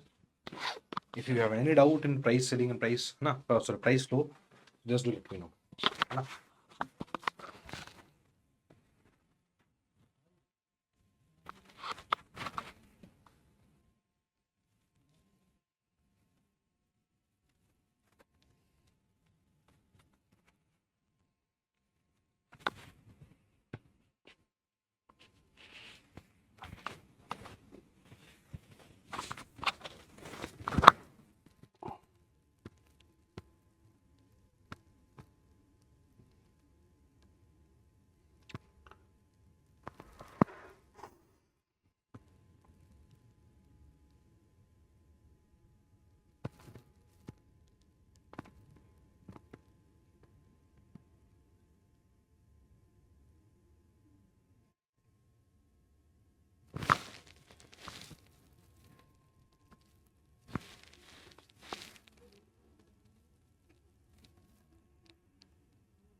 या एवरी ईयर्स बिल्कुल चेंज होती है बिल्कुल.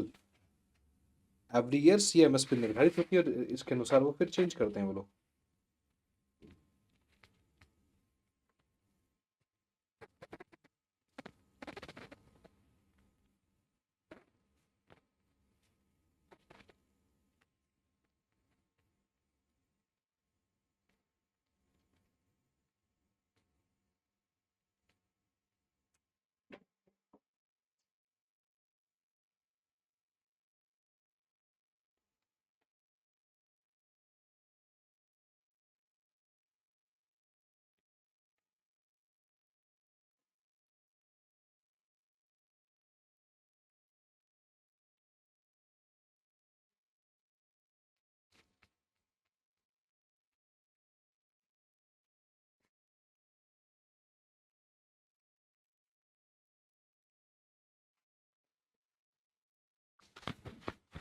चलिए भाई, है ना.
देखिए, ये तो प्राइस सीलिंग का प्राइस फ्लोर का कॉन्सेप्ट हो गया बेसिकली.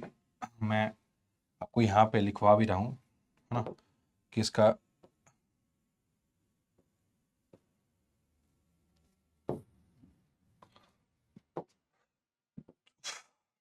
इसकी जो वर्किंग्स है ना,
ओह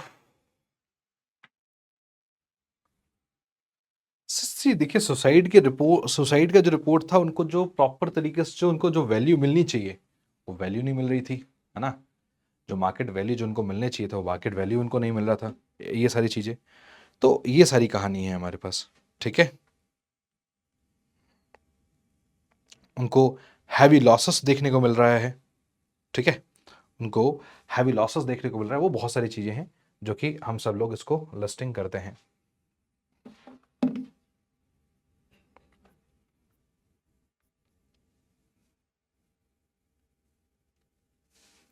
चलिए, मेक श्योर हम लोग प्राइस फ्लोर की बात करते हैं, है ना।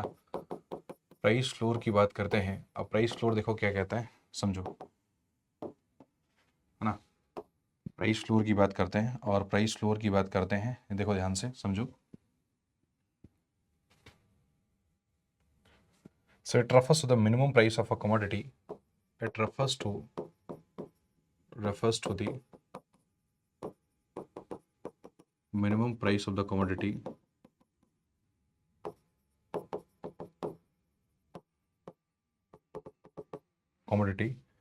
that a buyer must pay to purchase the product. Buyer must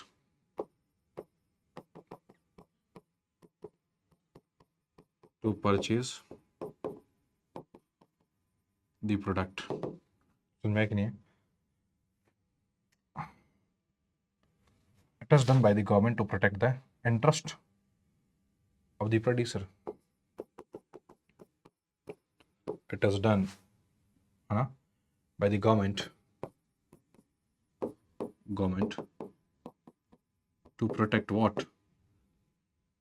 The interest of the producer.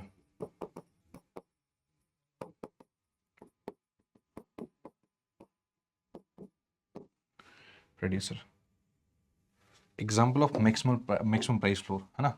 Example of, have to write example of maximum price floor बोल सकते हैं.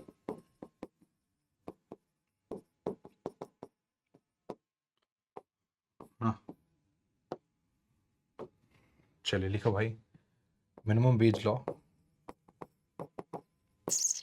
Minimum wage law.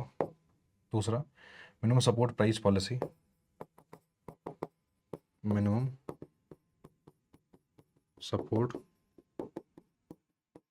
Price policy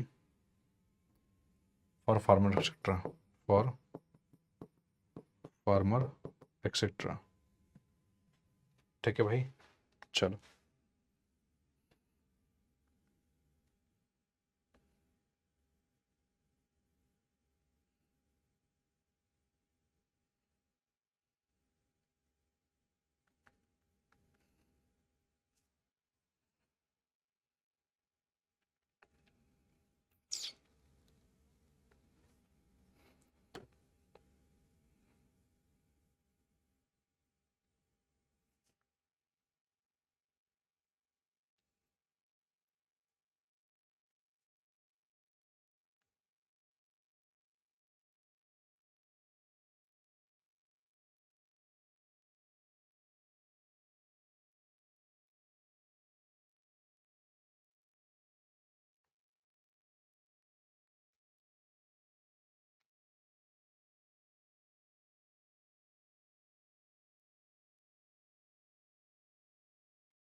चलिए भाई, हो गया ना।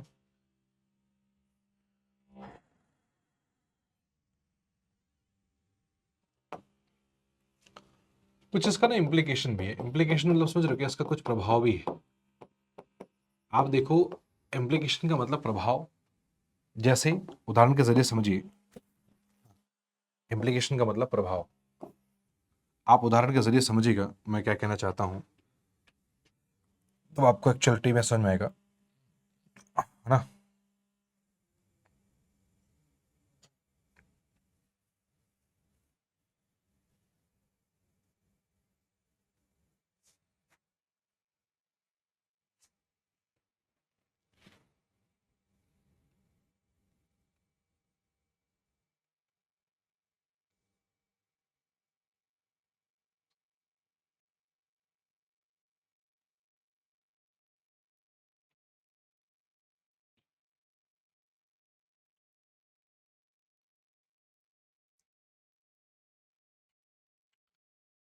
सबसे पहले इट लीड्स टू, इससे सर क्या होगा, बाजार में कहीं ना कहीं सरप्लस स्टॉक देखने को मिलेगा, मिलेगा ना।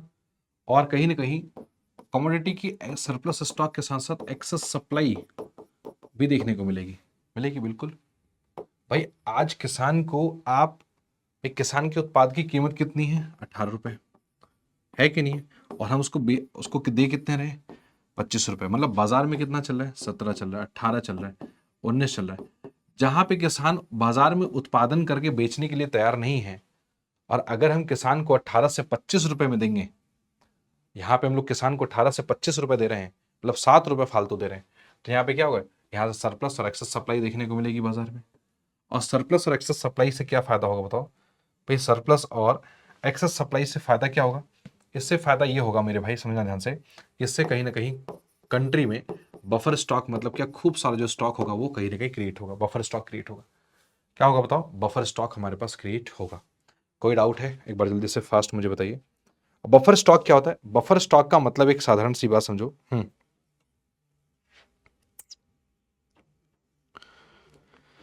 ठीक है, अगर मैं बात करूं कि ये बफर स्टॉक की, अगर मैं बात करूं तो बफर स्टॉक में हमारे पास जो है ना, हमारे पास देखो देखो जो बफर, अगर मैं बफर स्टॉक की बात करूं, ठीक है, तो अगर मैं बफर स्टॉक की बात करूं तो बफर स्टॉक में हम लोग किस तरीके से कर पाएंगे, देखो ध्यान से बताओ।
अभी देखो बफर स्टॉक क्या है, बफर स्टॉक का मतलब क्या है, जो किसान, जब, देखिए जब बफर स्टॉक का मतलब क्या हुआ, बफर स्टॉक का मतलब साधारण सी बात कि जब जो किसान भाई हैं, जब किसान भाई बहुत ज्यादा क्वांटिटी में, जब सरकार को बेचेंगे तो सरकार एक पर्टिकुलर प्लेस पे तो उसको स्टोर करके रखेगी ना भाई।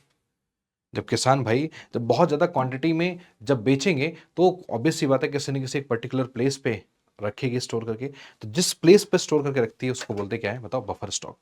उस प्लेस को क्या बोलेंगे, बफर स्टॉक। हाँ है ना, मेरी बात आपको क्लियर है, बिल्कुल अच्छे तरीके से समझ में आ गया।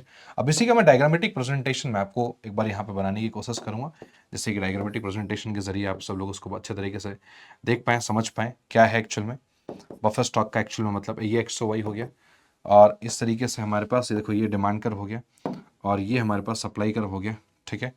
और इस तरीके से ये हमारे पास पॉइंट ऑफ इक्विलिब्रियम पॉइंट हो गया।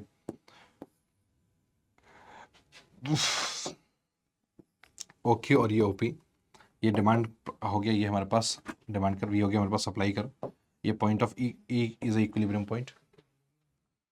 कब तक छोड़ दूं, जब जब तक कह दो आप। 1 बजे की रीशेड्यूल हो गई वो, मैं कब तक छोड़ दूं बताओ। मतलब 1 बजे की रीशेड्यूल हो गई क्लास, हाँ, तो आप 40 से 45। 50 पे छोड़ दूं, ठीक है, ठीक है। बस छोड़ दो। 49 पे बस पिन कर देना एक बार। अच्छा, हिंदी में भी समझा देंगे, समझो ध्यान से। अब इसके बाद अगर मैं बताऊं यहाँ पे समझो, अब कहानी आती है सर, ये देखो आप, ये जो ओपी है, ओपी एक वो मार्केट प्राइस है, 16 17 18, है ना। ओपी क्या है, एक वो मार्केट प्राइस है जिस मार्केट प्राइस पे बाजार में बिक रहा है। ओपी क्या है, एक वो मार्केट प्राइस है जो जिस मार्केट प्राइस पे बाजार में बिक रहा है। अब एक ओपी वन मैं यहाँ पे प्राइस मार्क कर रहा हूं, समझिएगा ध्यान से। ये जो ओपी वन है, ओपी वन एक जो मैंने प्राइस मार्क किया है, ये प्राइस एक ऐसी प्राइस है, ये देखो ध्यान से, ये प्राइस एक ऐसी प्राइस है ना, जो मार्केट प्राइस से ऊपर है कि नहीं। जो ओपी वन है वो क्या है बताओ, OP one is above the market price, above than market price. सही है कि गलत है। ओपी वन क्या है, ओपी वन क्या है मेरे भाई, OP one is above than market price. तो ओपी वन जो है वो कहीं ना कहीं क्या है मेरे भाई, वो मार्केट प्राइस से वो ऊपर है। तो चूंकि ओपी वन मार्केट प्राइस से ऊपर है, समझना ध्यान से मैं क्या कहने की कोशिश कर रहा हूँ, ठीक है। ओपी वन जो है वो हमारे पास क्या है, पूरा का पूरा जो है मार्केट प्राइस से हमारे पास ऊपर है। इसलिए क्या होगा, इसलिए हम लोग बोल सकते हैं क्या है, है ना, ओपी वन हमारे पास क्या है, मार्केट प्राइस से हमारे पास ऊपर है। तो इसलिए हमारे पास क्या होगा कि आप यहां पे ध्यान से देखिएगा मैं क्या कहने की कोशिश कर रहा हूं, कि ये डिमांड है और ये सप्लाई है।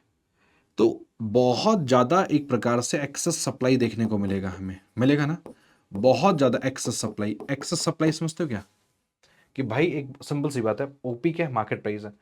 किसान को ओपी नहीं मिल रहा, ओपी वन मिल रहा है। किसान को ओपी नहीं, ओपी वन मिल रहा है। तो चूंकि ओपी नहीं ओपी वन मिल रहा है, इसका मतलब क्या, एक्सेस सप्लाई है।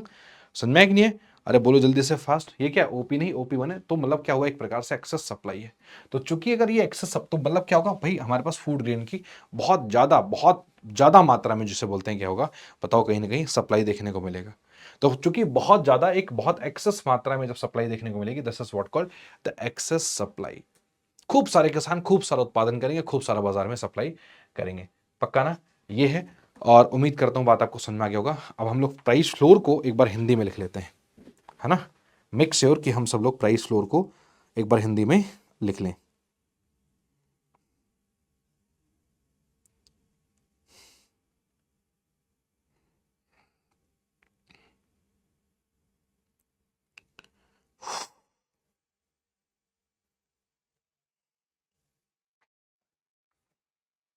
हे राम, देखिए प्राइस फ्लोर,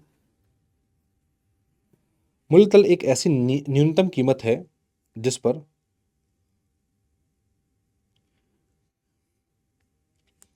मूलतल एक ऐसी न्यूनतम कीमत है जिस पर किसी उत्पाद या सेवा का व्यापार किया जा सकता है। किसी उत्पाद या सेवा का व्यापार किया जा सकता है।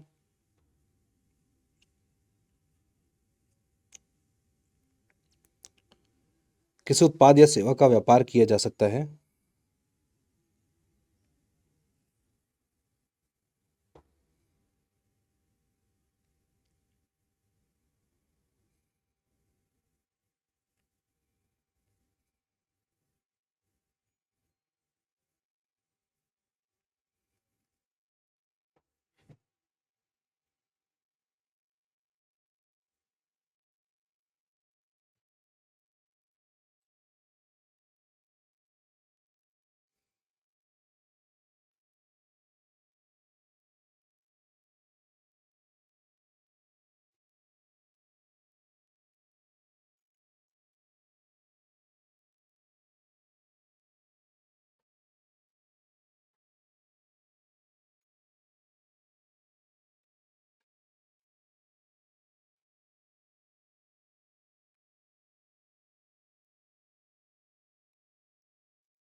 चलिए, मूलतल एक ऐसी न्यूनतम कीमत है जिस पर उत्पाद या सेवा का व्यापार किया जा सकता है।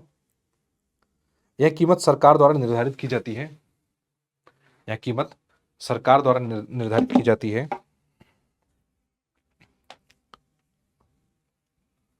और इसका उद्देश्य उत्पादकों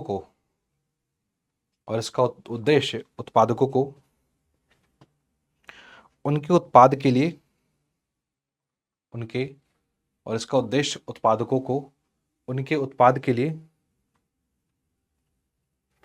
उचित मूल्य प्रदान करना होता है।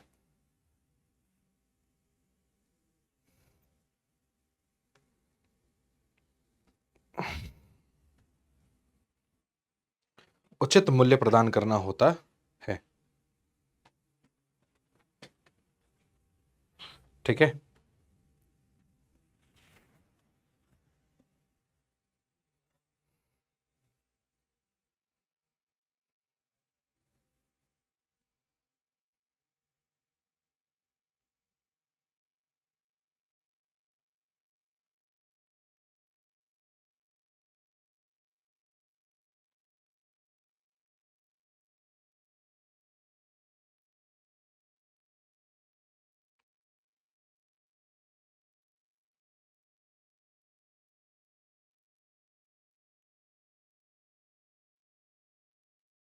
ना, ठीक है।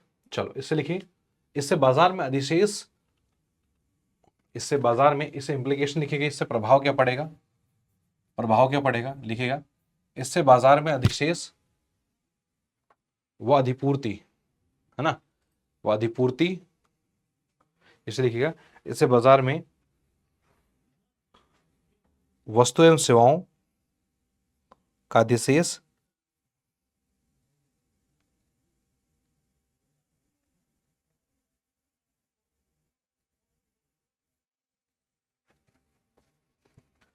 देखिए, इससे बाजार में अधिशेष और अधिपूर्ति देखने को मिलता है।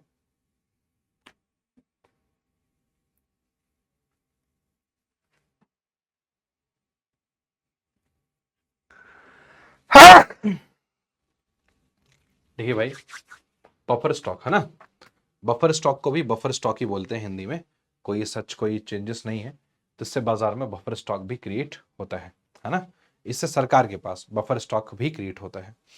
सेम डायग्राम आप लोगों को बना लेना है, सेम जो डायग्राम मैंने यहाँ बनाया हुआ है ना, सेम डायग्राम आप लोगों को भी यहाँ पे बना लेना है। ठीक है, यहाँ लिख लेना है quantity demanded and supplied, supplied in terms of unit, है ना, और यहाँ पे कमोडिटी की प्राइसेस लिख लेने की, क्या कमोडिटी की प्राइसेस है। ठीक है भाई, ये डायग्राम है, इस डायग्राम को बनाइए, अगर कोई डाउट है तो हमसे पूछिए भाई। ठीक है जी, चलो।